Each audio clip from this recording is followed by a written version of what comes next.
Welcome, everybody, to episode 7 of the Denim Heads podcast. I'm Pasha. And I'm Dariush. Welcome back, guys. Let's jump right in. What have you been up to? It's been about a week since, we last recorded our episode 6, and I actually went out into the field today. I went out to Srithread out in Greenpoint, Brooklyn.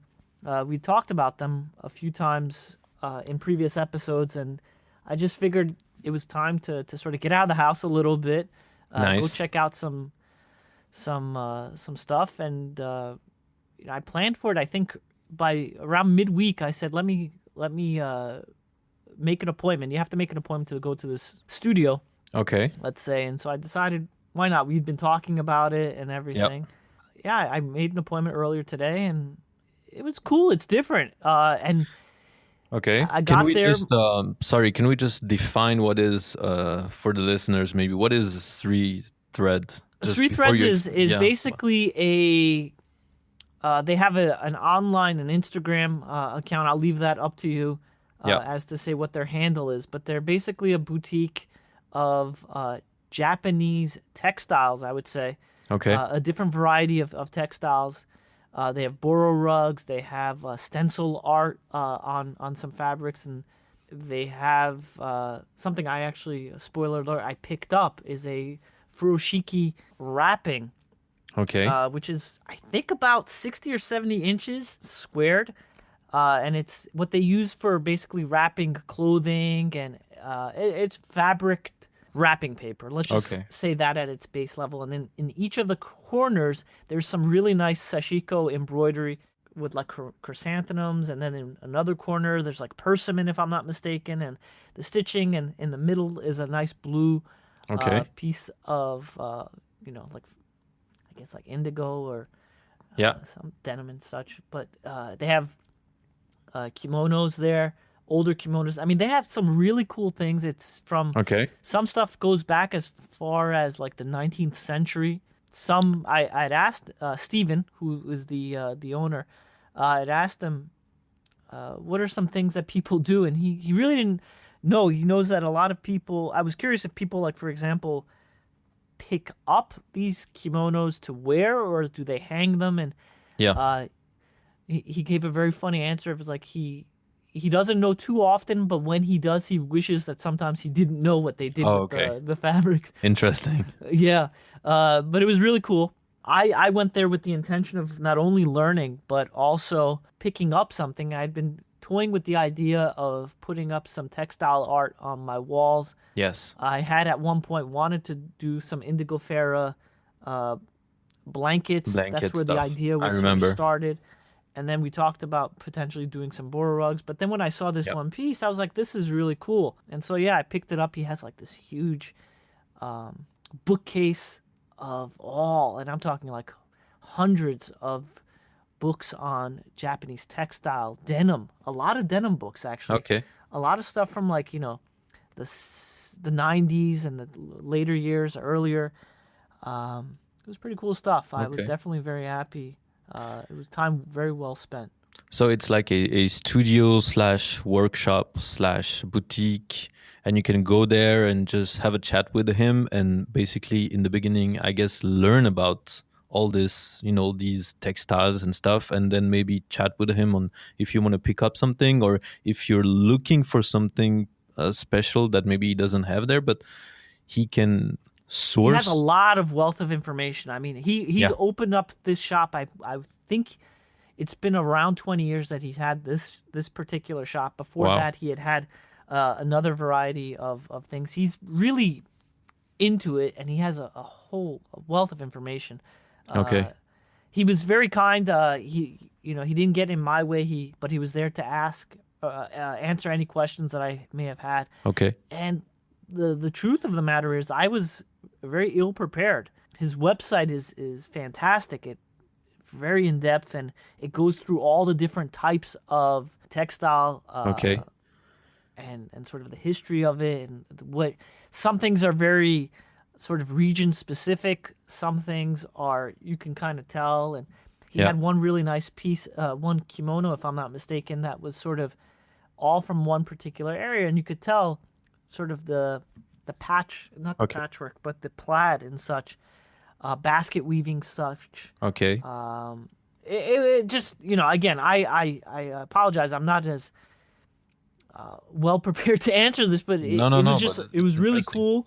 And any person that's really into textile, especially, but denim, indigo, it's cool. You can kind of see how denim has evolved from this, from historic. So I was gonna ask, when you're there, is the connection between all these textiles, the indigo, the sashiko art, and such, is the connection there between all this and denim? Because in our heads, when we start, we see all this blue stuff and we're like, yes, it's under the same basket basically. But for these people that do all these different things, it's probably not as easy, it's not as simple. So when you're there, do you feel like there's a real connection between what you had in front of you and all the denim stuff that we talk about? Absolutely. And all the denim that we see out on the market, whether we actually opt to purchase it or not is something, but you can definitely see where the dyeing techniques had started, and the vocabulary is very much the same, weft and such. And the way he had one piece, and I think it was a kimono that was a little bit lighter, and he said that's because in the weft is actually paper. They integrated some thread with paper. And linen, of course, is a big thing. So it's definitely, you can see how Japanese denim is sort of like a hybrid of sorts of American denim, and where sort of how they took, let's say, Levi Strauss and made it their own and integrated a lot of their own history and their own techniques into this. I'm definitely going to go back again, maybe after a little bit more research. It's just been a little busy, and I figured I just wanted to. I had no particular plans for today, and I said I got to do something. No, but that's interesting. And take advantage of the time. Yeah. So I just jumped on the opportunity, and I know he's going to have an exhibition with another studio. I'll leave it up to him to sort of announce it maybe on Instagram or not. But it's definitely going to be there for 3 weeks, and we're talking into the later part of January into February 2020. Okay. So he doesn't produce these pieces there. Obviously, he travels to Japan, to these different countries twice a year. Okay, he goes twice a year, and he picks up a lot of stuff. And he was a little sad to, obviously he couldn't go in 2020. But he usually goes in the spring and in the fall, from what I remember. He mentioned he goes twice a year, and he brings back a lot of stuff. And honestly, even his own website. I asked him if his website is an accurate inventory. An accurate catalog of his inventory, I should say.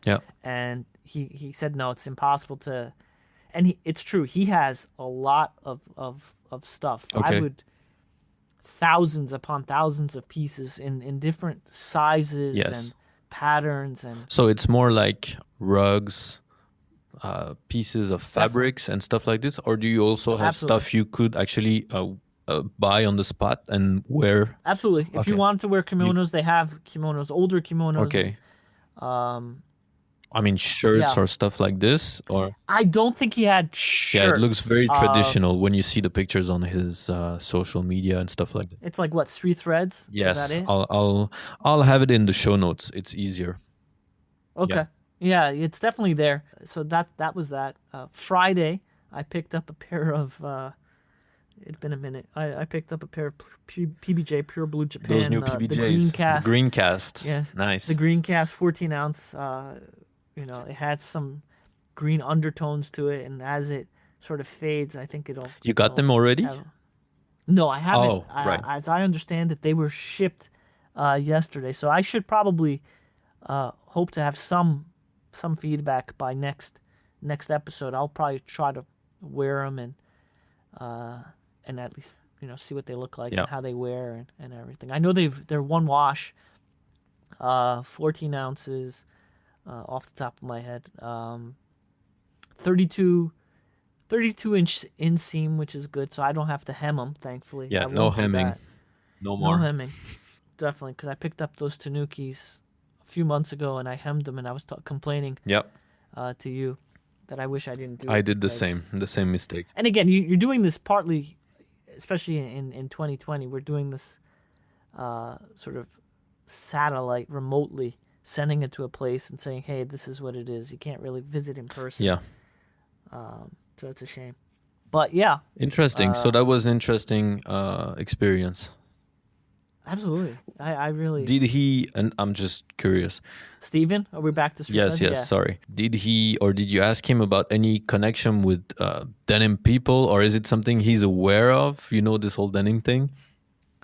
Yeah, he was aware of it, and he could see why I would be interested in this. Okay. But I didn't honestly ask No, of course. much about the connection between Okay. what he does and denim and the denim heads and Okay. such of the world. But Is he? it's definitely for him. Yeah. He was part of a gallery, and it's definitely an art form for him, as opposed to something that's wearable.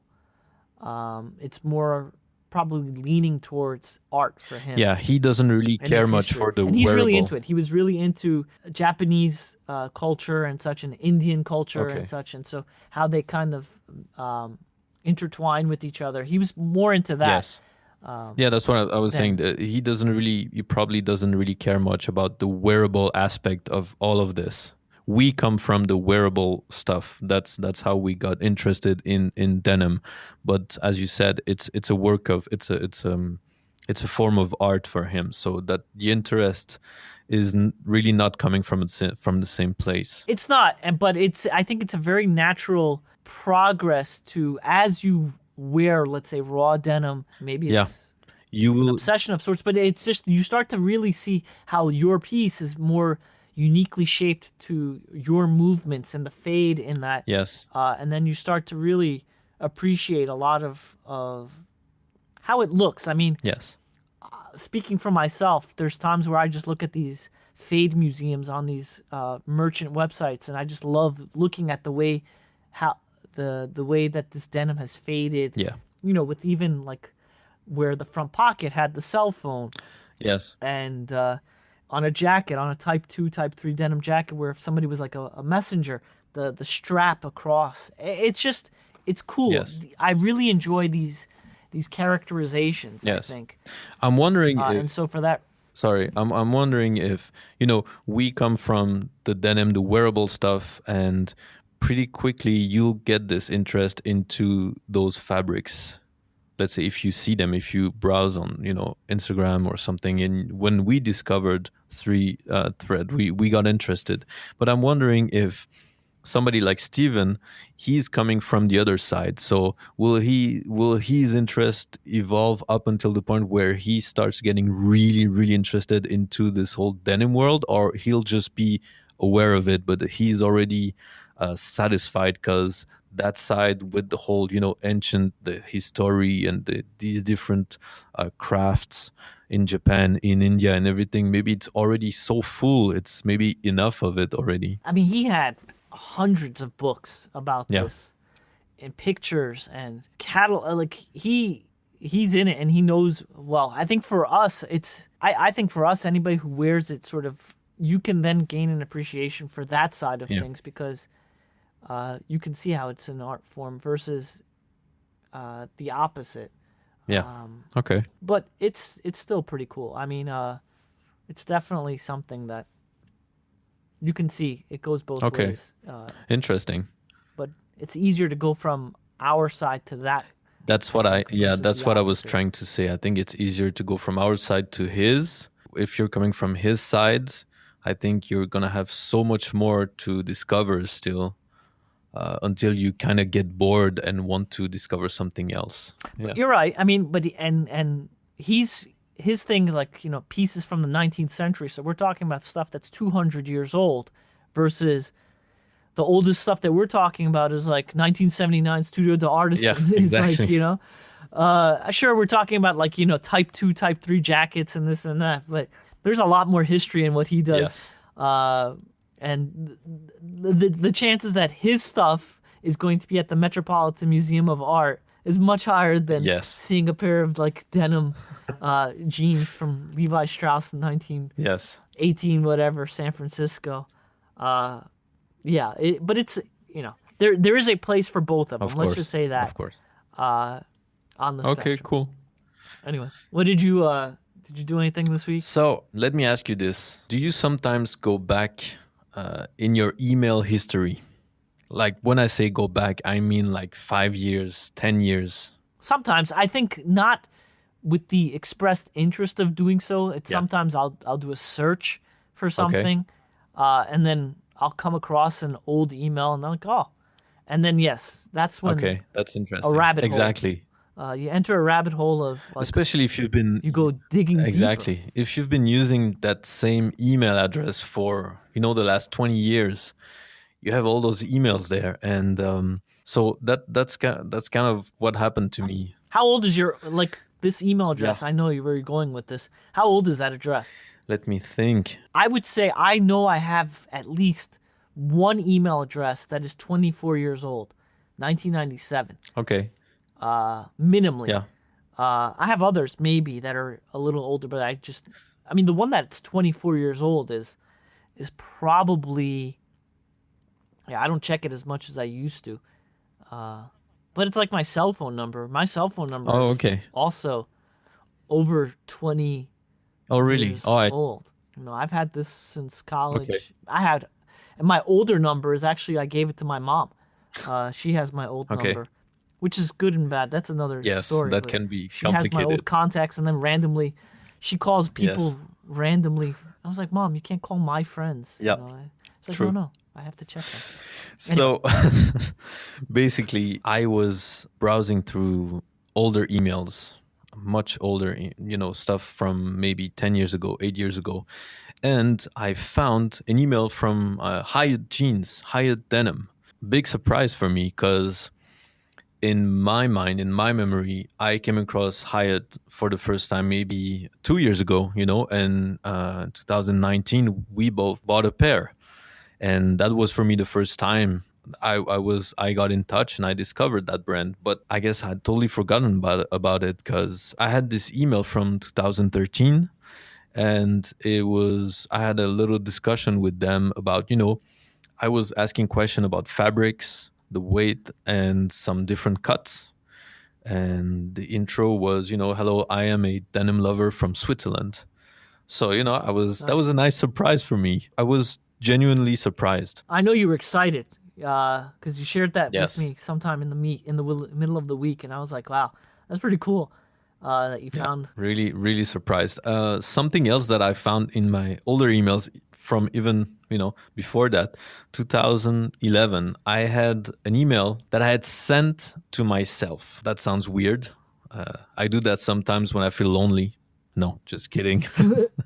I do that when I need to save something, like I want to do a backup of pictures or, some information I want to keep somewhere or something like that. Anyway, in 2011, I sent myself an email with 2 pictures of one of my 3x1s. So 3x1 is, quick reminder, a denim brand from New York, right? Yep, Mercer Street, exactly. So, yep, And so, 2011, I was... Rag and Bone as well. Okay. Side note. Was their shop there? also Okay, on Mercer. also on Mercer. Okay. Yeah, I think. And so. APC, as you told me in one of the first episodes. APC is on that block. I mean, there's a lot of denim Yes. brands in Soho. Of course. On that little corridor of. Yeah. Yeah. So those 2 pictures, they were close-ups of the buttons of one of the jeans that I had bought there. It was the M5. So not talking cars here, but the actual M5 jeans that they have. I don't even know if they still do it, but because when you were buying stuff from their shop, you could choose a level of customization. So one of the pairs that I had bought, I chose to, be able to choose the colors, different colors for the buttons. And I chose white. That's kind of weird, but I thought it was a good color match with the blue fabric, basically. So meaning that jeans was a one-off, and it had a little tag on the inside that said 1 of 1. So I was also really happy because it was one of the last memories I had of those 2 or 3 pairs that I bought and that I didn't keep. I don't even remember when I got rid of them, probably because I couldn't wear them anymore or something like that. But I was kind of bummed about it. So I was happy to find that some, remnants of a previous life of mine. And yeah, it reminded me that, I had some nice pieces at that time. It was, Well, it's also that there's a history to this. yeah, It's not while this is like, you know, denim heads and our two new denim heads on this journey and all that. It's been there. Exactly. It was rooted It just, yeah, the seed was planted long ago. a Yes. while ago. Yeah, and so that was Yeah. cool. Well, that's pretty nice. Yeah. Yeah, I think I have a couple of their 3x1s. I think it's like M2 and M3. I don't know about M5. M5 was probably the slimmest cut they had at that time. Because that was something I was complaining about when I was there, was that it wasn't really slim enough for me. And it was a very, very straight. Some things Yeah, don't some change, things don't change. I think. You're right. And but it was a bit of a revelation for me, because that shop is really nice. You enter and you have those huge rolls of denim fabric, basically. And if you choose to have a completely bespoke pair, you can just choose the fabric, the color, and everything. Then what type of buttons you want, the design of the pockets, You can customize everything. But it's all here. The rivets, it's shown, the color. so it's really nice. Yeah. It's not like you just click on your computer. It's actually in front of you, the rivets and everything, and they'll take the fabrics downstairs. The workshop Exactly. is right there too. You actually, can see it. it's enclosed in glass, and you can see everything Exactly. start to finish. Like you're watching denim be made. Yes. It's kind of cool. It is really cool. It is pricey. I say that, but I haven't even checked yet, lately what are the prices for 3x1s, but I remember it was kind of pricey. But it's worth it. I mean, a completely bespoke pair is like over 1,000 Yes. from what I remember. Maybe like 12 or 15 Something like dollars. that. But then again, it's completely bespoke. Like I don't, it's True, but it's funny. Like you can get mid-tier stuff, and they can custom in 3x1. They can customize it, Yes. like with a certain silhouette and this and that, and they can make certain little things for a little bit Yes. less. Yes. You could do that with Coddle, as we talked about. Coddle has been Exactly. willing to do a lot of The things funny thing, no exactly, charge. they don't talk about it on their website, but after having a discussion with them, it was very clear that they were okay to do it. So yeah, super nice. So yeah, that was a good experience. Going back into emails and finding old pictures, old stuff, from previous lives. Interesting. Mike from episode 4 actually sent me a text. He was listening to episode 6, our last Okay. episode actually, and he sent me a text earlier in the day. We're going to bring back Mike for Yeah. another future episode. I think probably one of the next 2 or 3 episodes. We'll definitely bring him back, and we know that he's likes to smoke cigars. Okay, and so as that's do where we. we're heading. It's gonna be cigars. Okay. Possibly. I mean, he has some good stories Yeah. to tell, I'm sure. But he was talking about how he was listening to the last episode, and he was wondering if the difficulty in sourcing, I'm Okay. reading the text, wondering if the difficulty in sourcing or finding a specific pair of denim is partly done on purpose by the manufacturer to make it more desirable or more of a badge of honor. So that way, it's, and he talks about like a scene in Swingers, the movie with Jon Favreau and Vince Vaughn, Okay. where they explain how every cool bar in Hollywood has no sign, and it's kind of like a speakeasy vibe, and you can brag to some girl that you've been there because you actually knew how to Okay. find it. That's good. So it's an Yes. interesting, do they limit on purpose? Side note, you can always send us an email, thedenimheads@gmail.com. We'll always be happy to answer, and Yep. probably even answer within a podcast episode. It's true, but my first impression was that no, I don't think that they're doing this on purpose. I just think that they're just so limited in resources of time and people. I don't, And I think it's partly because of the collaborations. I don't think it's Momotaro, for example, that's doing this, but rather Cultism is sort of saying, hey, we would like this, and Momotaro is happy to oblige. Much like, Coddle. Yeah. Coddle has their online true, thing. And but yeah, what's your, I'm kind of curious. I don't disagree, but I don't fully agree either. I think it's a bit of a mix, because maybe it started as, the resources and the knowledge is very limited. Therefore, the product and the production will be very limited too. That I completely understand. However, we are in the 21st century. Some of these brands are now big enough to understand the concept of rarity in a product and what it does to your brand, your image, and the desirability of your product. So when the brands understand that, I believe that they will kind of play that game also. And it's very easy to hide it behind the fact that, yes, everything is handmade, the cotton. It's not easy to get the perfect cotton that we want from Zimbabwe, from wherever, and then the rivets, and then the knowledge. All these denim masters are mostly older people. So I understand everything is it's tough to gather all this knowledge and resources in order to make those denim, but also I think it's fair for them to also play the rarity and everything that goes into it. It's marketing, so a bit of both, I would say. Now the super small, super niche brands, I don't know if they are there yet, but if we're talking the bigger brands of this raw denim market, I would say they play along with that also a little bit. And it's not criticism; it's just business, basically. And so that brings up actually a good story. Another point. I understand you had some housekeeping you wanted to do. I re-listened our last episode, and I went on a little rant about Momotaro and the 15th anniversary stuff.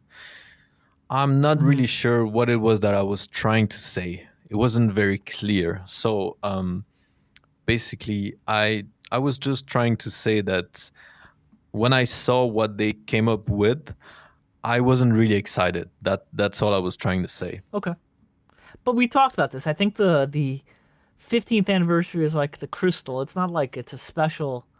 I think you're just celebrating for the purpose of celebrating. And I guess, in 2020, 2021, we should celebrate as much as you can. Any good news is good. Any news is good news. So I get it. And so that's the story. That's what we did this week. I think the next episode we'll probably invite along our friend, and it'll be a little bit outside of denim. We'll take a quick 1 week break from denim talk, Sure. maybe talk a little bit about like cigars. And I've been sitting at home and watching a lot of videos on Singer Porsches. That's another subject. Yes.